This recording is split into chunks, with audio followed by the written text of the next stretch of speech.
বটদ্রবা থান পরিচালনা সমিতির সংবাদ সম্মেলন। বটদ্রবা থান পরিচালনা সমিতির সংবাদ সম্মেলন। বটদ্রবা থানের আভ্যন্তরীণ বিষয়ের উপর এক সংবাদ সম্মেলনের আয়োজন করেন শ্রী শ্রী বটদ্রবা থান পরিচালনা সমিতি।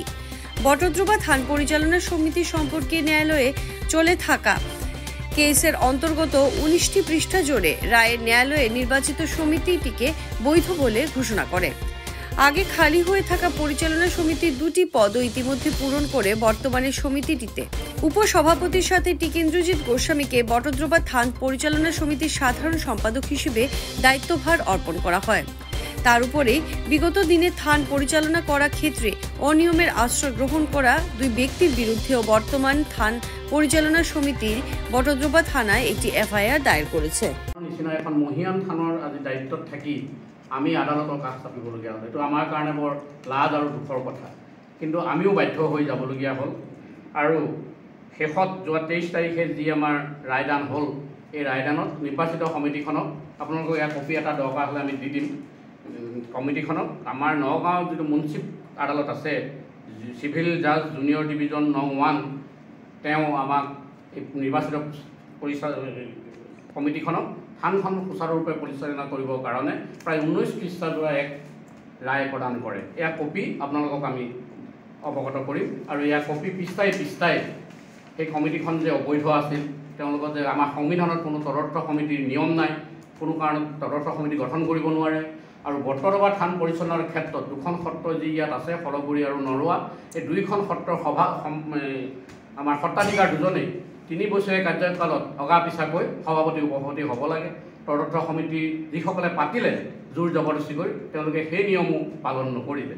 আৰু এইবোৰ কথাৰ ওপৰতে মহামান্য আদালতে আমাৰ যিখন সমিতি আছিল নিৰ্বাচিত সমিতি, এই সমিতিকে কাৰ্যভাৰ চলাই যাবলৈ বৰ্তমান ৰায় প্ৰদান কৰিছে। ইয়াৰ পিছতে আমাৰ 2টা পদ আমাৰ খালী হৈ আছিলে। আজি কাৰ্যনিৰ্বাহক সভা আমাৰ হ'ল, সেই 2টা পদ আমাৰ কাৰ্যনিৰ্বাহক সভাই আজি পূৰণ কৰা হ'ল। আমাৰ যিজন উপসভাপতি আছিল আমাৰ শ্ৰদ্ধাৰ দেৱানন্দ দেৱৰ গোস্বামীদেৱ, তেখেত যোৱা 23 মাৰ্চ তাৰিখে আমাৰ মাজৰ পৰা স্বৰ্গগামী হ'ল। কিন্তু তেখেতৰ আসনখন খালী হৈ আছিলে আৰু তেখেতসকলৰ সমাজৰ পৰা, নৰোৱা সত্ৰ সমাজৰ পৰা আমাক অৱগত কৰিলে যে আমি তেখেতৰ পুত্ৰ অম্লানজ্যোতি গোস্বামী আমি সত্ৰাধিকাৰ হিচাপে নিৰ্বাচিত কৰি ইতিমধ্যে নিৰ্মালি দিছোঁ। গতিকে আপোনালোকে উপসভাপতি পদত অধিষ্ঠিত কৰিব পাৰে। আজি আমাৰ কাৰ্যনিৰ্বাহকে অম্লানজ্যোতি গোস্বামীক উপসভাপতি হিচাপে তেখেতক দায়িত্বভাৰ ল'বৰ কাৰণে কাৰ্যনিৰ্বাহকে সিদ্ধান্ত গ্ৰহণ কৰি আমি ইতিমধ্যে জননী তেওঁক দি আহিছোঁ আৰু চিঠিপত্ৰ তেওঁ যিখিনি আমাৰ যাৱতীয় কাম সেইখিনি তেওঁ ঘৰত গৈ আমি কৰি আহিছোঁ। ইয়াৰ পিছত আমাৰ সম্পাদকৰ পদটো খালী হৈ আছিল, ভাৰপ্ৰাপ্ত সম্পাদক হিচাপে আমি চলাই আছিলোঁ। আজিৰ কাৰ্যনিৰ্বাহকে ভাৰপ্ৰাপ্ত সাধাৰণ সম্পাদক আমি যাক পাতিছিলোঁ, আমাৰ টিকেন্দ্ৰজিৎ দেৱ গোস্বামী, তেখেতকে আগন্তুক যি কাৰ্যকাল আছে এই কাৰ্যকালৰ কাৰণে আমি পূৰ্ণাংগ সাধাৰণ সম্পাদক হিচাপে আজি তেখেতক দায়িত্ব অৰ্পণ কৰা হৈছে আৰু তেখেতে কাৰ্যনিৰ্বাহকতে কাৰ্যভাৰ গ্ৰহণ কৰিছে। এইখিনি কাম আজি আমি কৰিলোঁ। ইয়াৰ পিছতে আপোনালোকক 2টামান কথা আমি কৈছোঁ। আৰু এটা কথা, আমাৰ 12 তাৰিখৰ পৰা 12 অক্টোবৰৰ পৰা গুৰু জয়ন্তী পৰিছে। 12 অক্টোবৰৰ পৰা আমাৰ গুৰু জয়ন্তী পৰিছে। গতিকে গুৰুজনাৰ জন্মস্থানত আমি গুৰু জয়ন্তী ভাগ উলহ মালহেৰে পতাৰ, 3দিনীয়াকৈ উলহ মালহেৰে পতাৰ আমি আজি সিদ্ধান্ত গ্ৰহণ কৰা হৈছে।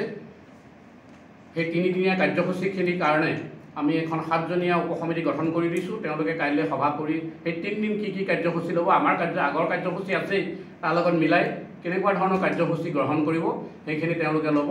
আৰু সেইমতে আমি গুৰু জয়ন্তী ভাগ 3দিনীয়া কাৰ্যসূচীৰে ইয়াত উলহ মালহেৰে অনুষ্ঠিত কৰাৰ সিদ্ধান্ত আজি গ্ৰহণ কৰা হৈছে। এতিয়া আপোনালোকক 2টামান কথা আমি ক'বলগীয়া হৈছে বৰ দুখেৰে।